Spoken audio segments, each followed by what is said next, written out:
I met Daniel 8 years ago when we were both working at Meridian Realty. And honestly, I knew from day one he was exactly the kind of man I deserved. Late 20s, both of us hungry and ambitious, climbing our way up in the competitive world of real estate. He had this quiet confidence that drew people in. And when he smiled at me across the conference table during those endless Monday morning meetings, I felt like I'd won some kind of lottery. The night everything really started was at one of those mandatory team drinks at Murphy's Bar downtown. I'd spent an hour getting ready, choosing the perfect dress that showed just enough to be professional but memorable.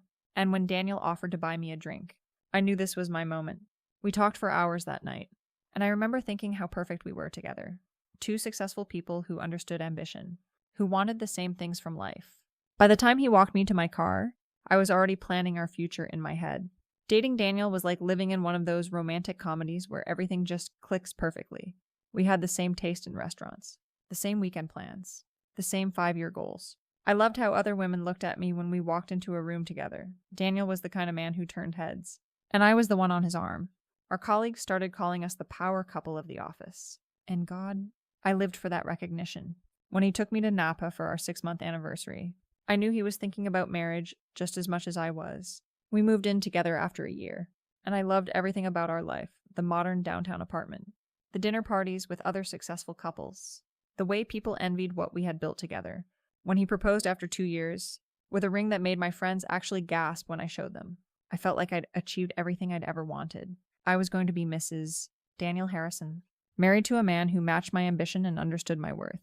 The first few years of marriage were exactly what I'd imagined they would be. We bought the house in Riverside Heights, the one with the perfect kitchen for entertaining, and we quickly found our social circle with 2 other couples who were just as driven and successful as we were. There was Marcus and Jenna, who we'd met through a client referral. Marcus was an engineer with this quiet intensity that made him fascinating to talk to, and Jenna worked in marketing for a tech startup. Then Ryan and Claire rounded out our group, both of them in finance and always planning these elaborate weekend trips that made for perfect Instagram content. We did everything together: dinner parties, wine tastings, couples game nights that went until 2 in the morning. I loved being part of something so polished and adult, loved how we all complimented each other. Marcus would always end up in these deep conversations with me about travel and ambitions while our spouses were cleaning up or setting up the next activity. There was something electric about the way he listened to me, like I was saying something genuinely important instead of just making conversation. Everything started falling apart when Daniel lost his position at Meridian. Budget cuts. They said, but I knew it was really about his sales numbers slipping in the 4th quarter. Suddenly, my successful husband was unemployed, spending his days in sweatpants researching career transitions and sending out resumes that never got responses. When he announced he was going back to school to become a machine operator, I felt something die inside me. A machine operator. My husband, who used to wear tailored suits and close 6-figure deals, was going to learn how to run factory equipment at the community college. I watched him spread his textbooks across our dining room table, highlighting passages about hydraulic systems and safety protocols. And I wanted to scream. This wasn't the life I'd signed up for. This wasn't the man I'd married. When we went out with Marcus and Jenna, Ryan and Claire, I could feel their pity, their carefully polite questions about Daniel's new direction. Meanwhile, I was still pulling in substantial commissions, still wearing the clothes and living the lifestyle we'd built together. But now I felt like I was carrying everything alone. The first time something happened with Marcus, it wasn't even planned. We'd all met for drinks at that wine bar downtown, and somehow Daniel and Jenna had gotten into this long conversation about his coursework, while Ryan and Claire were arguing about their vacation plans. Marcus and I ended up walking to the parking garage together, and when he stopped next to his car and told me how much he admired how I was handling everything with Daniel's career change, something just clicked. When he kissed me, pressed up against his BMW in the dim garage lighting, I felt more alive than I had in months. It was supposed to be just that one moment. Just a reminder that I was still the kind of woman who could make a successful man lose control. But driving home that night, watching Daniel practice flashcards for his upcoming exam, I realized I didn't feel guilty at all. I felt like I'd taken back something that belonged to me. I downloaded TextNow the next day, creating a completely separate communication channel that Daniel would never think to check. Marcus and I started messaging constantly, and the thrill of having this secret made every day more interesting. No one can know. I typed to him one afternoon while Daniel was at his study group. This has to stay between us. But even as I wrote those words, I was already planning when we could see each other again. The messages got more explicit, more detailed about what we wanted to do to each other. It was good but risky. I sent him, after we managed to meet at that hotel near his office. We have to keep it light. Daniel can't know and Jenna would kill me. But keeping it light was impossible when Marcus made me feel like the woman I used to be. The one who deserved excitement and passion and attention from a man who had his shit together. The second time we met, I felt completely in control of the situation. I'd gotten better at covering my tracks, better at managing my schedule so Daniel wouldn't ask questions. Marcus had booked us a room at the Marriott downtown, somewhere we could actually take our time instead of rushing through stolen moments. Lying there afterward, watching him check his phone for messages from Jenna, I felt powerful in a way I hadn't experienced in months. This brilliant, successful man was risking everything for me, choosing me over his wife, and that validation was like a drug. I took my time getting dressed, knowing Daniel was at home studying for another exam, completely oblivious to the fact that his wife was reclaiming her worth with someone who actually appreciated her. When Marcus kissed me goodbye in the parking garage, I was already thinking about when we could do this again. I was in the shower that evening when my entire world exploded. Daniel was sitting on the bed when I came out, holding my phone with an expression I'd never seen before. Not angry, not hurt, just completely calm in a way that made my stomach drop. He'd found the Text Now app, read through every message Marcus and I had exchanged, and now he was just waiting for me to notice. The silence stretched between us for what felt like hours before he finally spoke. "So," he said, and his voice was so steady it scared me more than yelling would have. "Marcus." That was all he said. Just Marcus? Like the name explained everything. I could see him processing, see his mind working through timelines and lies and implications. And I realized that my husband was much smarter than I'd given him credit for. "Daniel, it's not what you think," I said, grabbing for my robe, trying to buy myself time to figure out how to handle this. We were just messing around.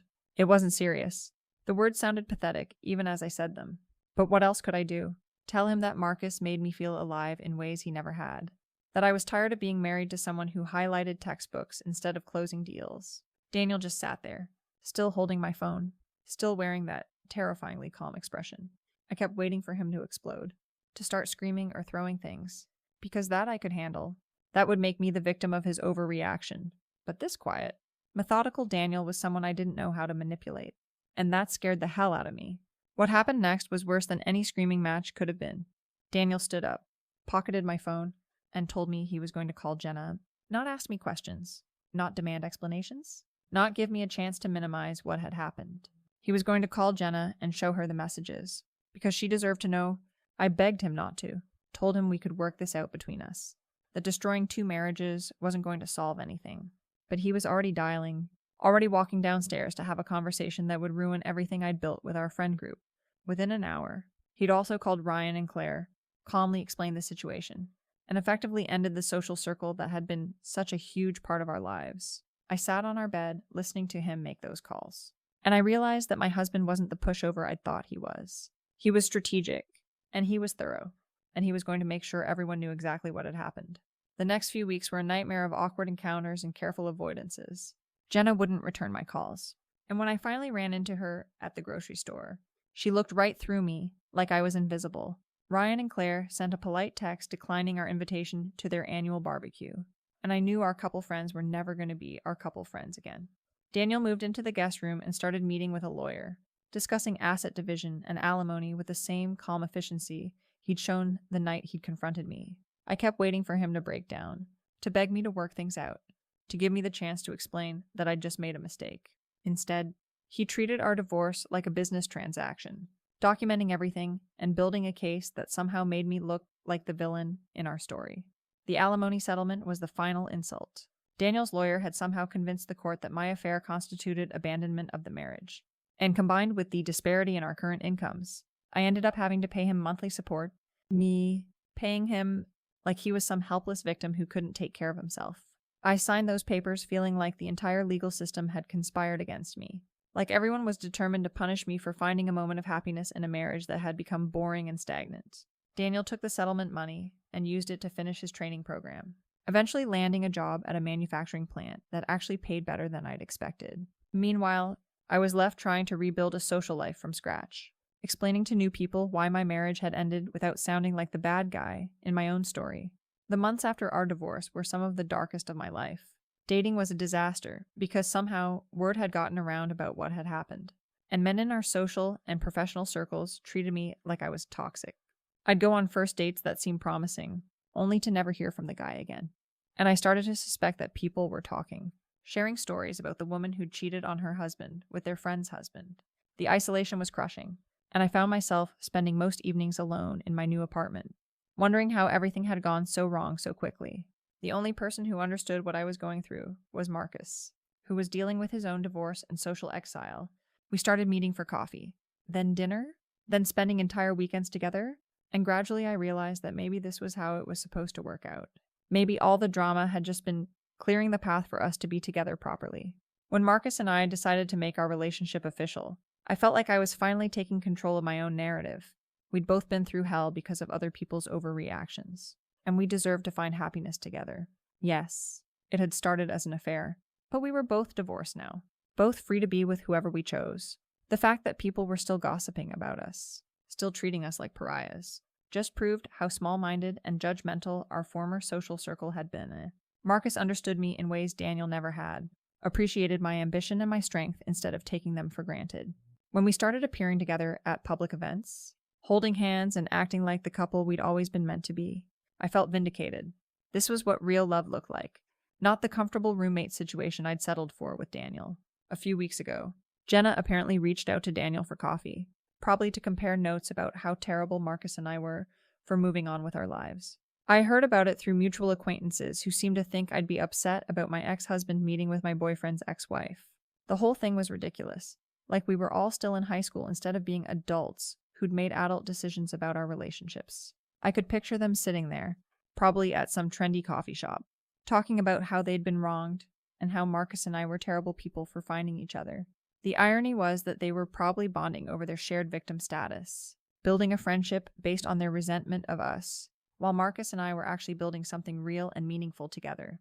Looking back now, I can see that everything happened exactly the way it needed to happen. Yes, the affair wasn't ideal, and yes, people got hurt. But that's what happens when marriages aren't working, and people are too afraid to be honest about it. Daniel and I had grown apart, become incompatible, and instead of dragging out a dying relationship, I'd found the courage to pursue something that actually fulfilled me. The fact that it caused drama wasn't my fault. It was the result of other people being unable to handle the reality that sometimes relationships end and new ones begin. Marcus and I had to go through hell to be together, but that just proves how strong our connection really is. We survived the judgment, the gossip, the social exile, and we came out stronger on the other side. Not everyone gets a second chance at real love, and I'm not going to apologize for taking mine when it was offered to me.